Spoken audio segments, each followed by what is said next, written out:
Hi ಎಲ್ರಿಗೂ ನಮಸ್ಕಾರ. Welcome to G K kitchen. ನಾನಿವತ್ತು ನಿಮಗೆ ಕಜ್ಜಿಕಾಯಿ ಯಾವ ರೀತಿ ಮಾಡೋದು ಅಂತ ಹೇಳ್ಕೊಡ್ತೀನಿ. ಮೊದಲನೇದಾಗಿ ಶೇಂಗಾ ಬೀಜನ ನೀಟಾಗಿ ಹುರ್ಕೊಳ್ಳಿ.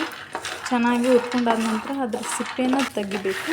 ಸಿಪ್ಪೆನ ತೆಗೆದ ನಂತರ ನೀವು ಹುರ್ಗಡ್ಲೆ ಮತ್ತು ಬೆಲ್ಲ ಮತ್ತು ಶೇಂಗಾ ಬೀಜ, ಹುರಿದಿರೋ ಶೇಂಗಾ ಬೀಜ ಇವು ಮೂರನ್ನು ತಗೊಂಡು ನಾವು ಹುರಿದಿರೋ ಶೇಂಗಾ ಬೀಜನ ನೀಟಾಗಿ ಮಿಕ್ಸಿಗೆ ಮಾಡ್ಕೊಳ್ಳೋಣ.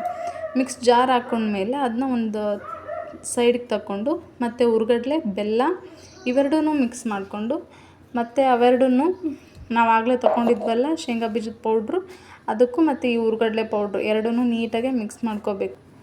ನೆಕ್ಸ್ಟ್ ನಾವು ಮೈದಾ ಹಿಟ್ಟನ್ನ ಕಲಿಸ್ಕೋಬೇಕು. ಚಪಾತಿ ಹಿಟ್ಟು ಕಲಿಸ್ಕೋತೀವಲ್ಲ ಆ ರೀತಿ ನಾವು ಮೈದಾ ಹಿಟ್ಟನ್ನ ಕಲಿಸ್ಕೊಂಡಾದ್ಮೇಲೆ ನಾವು ನೀಟಾಗಿ ನಮಗೆ ಕಜ್ಜಿಕಾಯಿ ಮಾಡೋದಕ್ಕೆ ಎಷ್ಟು ಬೇಕೋ ಆ ರೀತಿ ನಾವು ಸಣ್ಣ ಸಣ್ಣದಾಗಿ ಉಂಡೆಗಳ್ನ ತಗೋಬೇಕು. ನೀಟಾಗಿ ಕಜ್ಜಿಕಾಯಿ ನಾವು ಎಲೆ ಮಾಡೋದಕ್ಕೆ ಎಷ್ಟು ಆಗುತ್ತೋ ಅಷ್ಟು ಸಣ್ಣ ಸಣ್ಣದಾಗಿ ನಾವು ಮೀಡಿಯಮ್ ಲೆವೆಲ್ಗೆ ನಾವು ಉಂಡೆಗಳನ್ನ ಮಾಡಿಕೊಂಡು ಈ ರೀತಿ ಮಾಡ್ಕೊಂಡಿದ್ದೀನಲ್ಲ ಅವನ್ನ ಹಾಳೆಗಳು ಉದ್ಕೋಬೇಕು.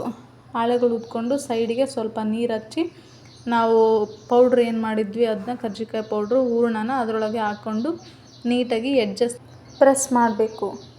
ಎರಡೂ ಕಡೆ ನಾವು ಪ್ರೆಸ್ ಮಾಡಬೇಕು.